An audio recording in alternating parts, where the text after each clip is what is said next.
है और भगवान जो है 13,000 वर्ष तक शासन किया। और इसके बाद गोस्वामी जी महाराज लिखते गए, यहाँ पे लव कुश कांड की कथा रामचरित्र मानस में नहीं लिखा है, वाल्मीकि रामायण इसमें तो केवल इतने कहते हैं, दुई सुत सुंदर सीता जाए लव कुश वेद पुराण।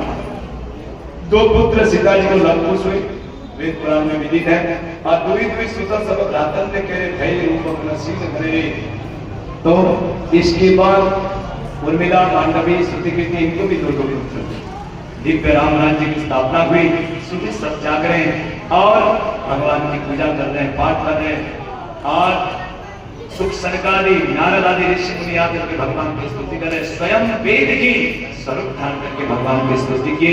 भगवान शंकर आए और भगवान की स्तुति करके भक्ति का वरदान लेकर के चले गए और दिव्य राम राज्य की स्थापना हुई।